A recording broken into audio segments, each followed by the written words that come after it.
Everybody has heard of Marilyn Monroe, including you, right? The actress and model is one of the most iconic figures in Hollywood history. However, there are many things about Monroe's complex life that may shock you. Some of them tragic, some of them weird, and some of them simply unbelievable. Here are some of the things you probably didn't know about Marilyn Monroe. Number 1. Her name wasn't Marilyn Monroe. She was born Norma Jean Mortensen in Los Angeles in 1926 to Gladys Pearl Baker. Her mother was born in Mexico to a poor Midwestern family who emigrated to California at the turn of the century. The identity of Marilyn's father was always shrouded in mystery. Her mother married John Newton Baker at age 14. Baker was an abusive alcoholic who was 9 years older than Gladys. The couple had 2 children, whom Baker later kidnapped after Gladys filed for divorce. Monroe's mother later married Martin Edward Mortensen, the man who gave Marilyn her name. During that time, Gladys had an affair with a co-worker named Charles Stanley Gifford. DNA testing indicated in 2022 that it was Gifford who fathered Marilyn. Number 2. Monroe had a tough childhood. Gladys struggled to care for Marilyn and placed her with a foster family weeks after her birth. She was forced to move away from Marilyn to work, but continued to visit her daughter on weekends. Marilyn's foster parents were evangelical Christians who provided some of the only stable years in her life. When Marilyn was 7 years old, her mother was able to buy a small house and began living with her daughter once more. They shared their new home with George and Maud Atkinson and the couple's daughter Nellie. At some point while living with the Atkinsons, it is likely that Monroe was sexually abused. In 1933, Gladys's mental health declined rapidly after the family was hit by several tragedies in quick succession. Her son Jackie died of kidney disease not long before she learned of the abuse Marilyn had experienced. Her grandfather also committed suicide in the same year. Having suffered with mental health issues for years, Gladys suffered a complete mental breakdown at the start of 1934, unable to cope with the events the year before. She spent the rest of her life in and out of mental hospitals and rarely had contact with Monroe. Over the next 4 years, Monroe was moved from family to family as a ward of the state. She continued living with the Atkinsons for some time before living with her mother's friend Grace Goddard and her family in 1935. After briefly placing Monroe in an orphanage, Grace decided to care for her properly, becoming her legal guardian in 1936. The star led a far from normal childhood and had 12 sets of foster parents, leading her to say in her last interview that she was never used to being happy. This second stay with the family didn't last long, however, as Grace's husband began to molest Marilyn a few months after her return.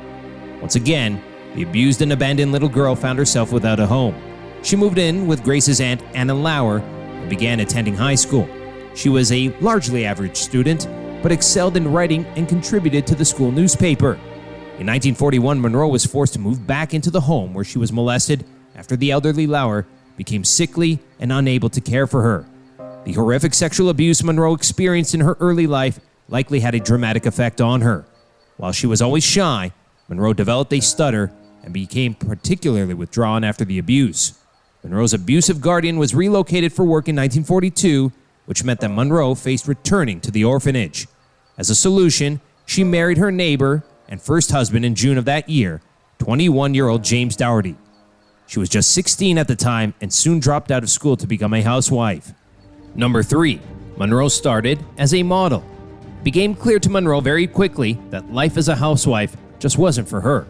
Her relationship with Dougherty was also mismatched, as she later told others she was dying of boredom. Her husband became a merchant marine in 1943 and was shipped out to the Pacific in 1944 for 2 years. Monroe began working at the munitions factory, where she met photographer David Conover. He noticed Monroe very quickly, and she soon began to model for him, quitting her job in 1945. By the summer of 1945, Monroe had moved into her own place and signed a contract with a modeling agency. Monroe appeared mainly in advertisements and men's magazines. A natural redhead, she dyed her hair the signature blonde at this time to gain further employment. Having always been a huge fan of the movies, Monroe decided to pursue acting. She signed a contract with an acting agency in 1946 and divorced Dougherty the same year. Norma Jean Mortensen took on the stage name Marilyn Monroe and began her life as an actor. Number 4.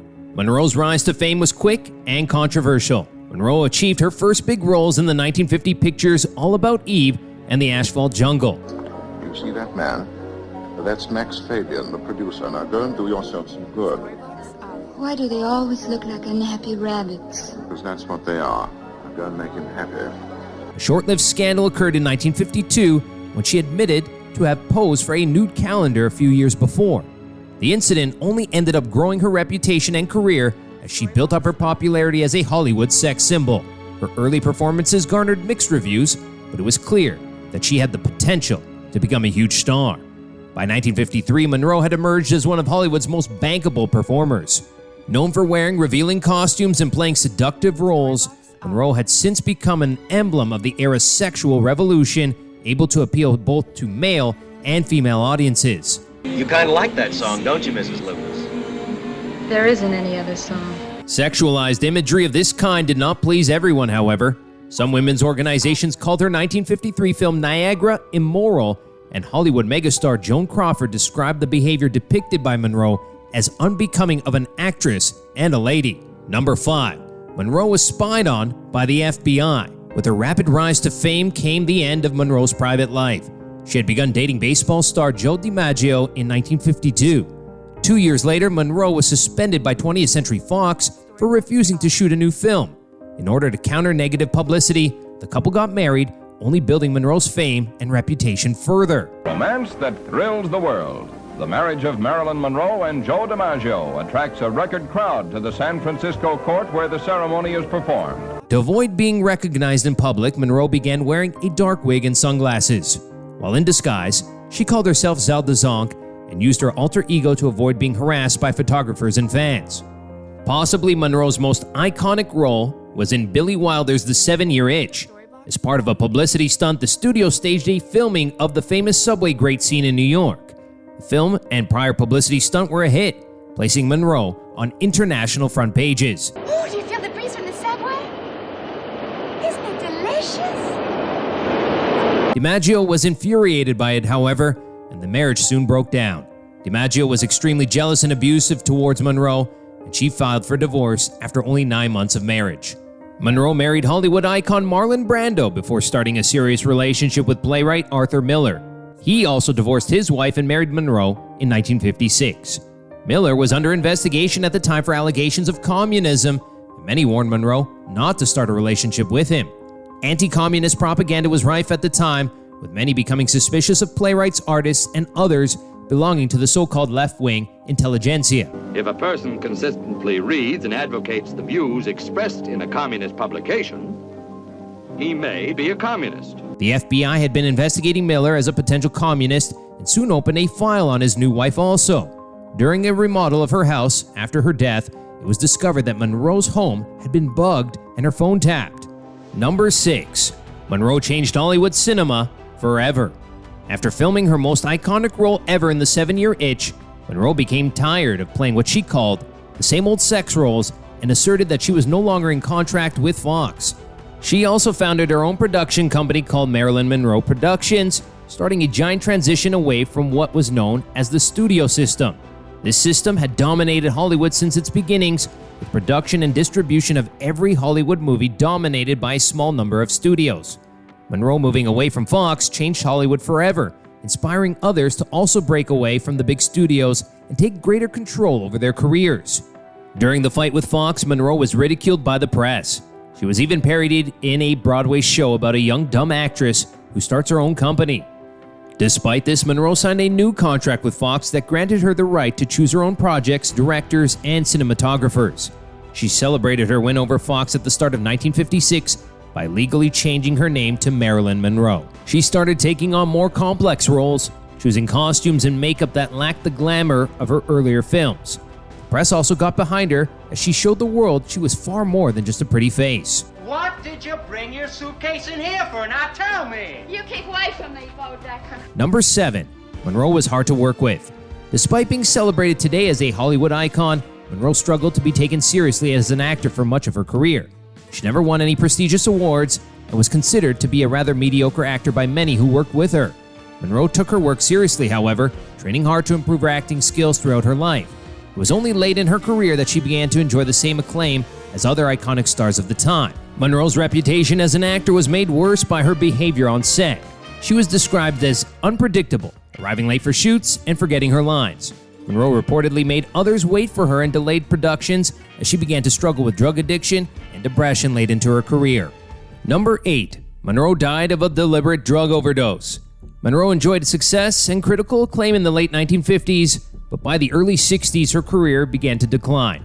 She had been linked to the role of Holly Golightly in the film adaptation of Breakfast at Tiffany's, but the film's producers feared she would complicate the production and gave it to Audrey Hepburn. I never could do that. It's easy. Monroe's marriage to Miller was also effectively over. She had engaged in an affair with actor Yves Montand while filming Let's Make Love in 1959. The affair was widely reported by the press and used in the film's publicity campaign. She divorced her third and final husband in 1961 before briefly dating Frank Sinatra. Monroe also began struggling with health issues and drug addiction. She suffered with gallstones, endometriosis, and had her gallbladder removed in 1961. She was also hospitalized for 4 weeks with depression. Her barbiturate addiction was so severe that by 1961, she had begun having her makeup applied while she was still asleep. These numerous health and drug-related problems caused huge delays in filming. Fox sued her for $750,000 in 1962.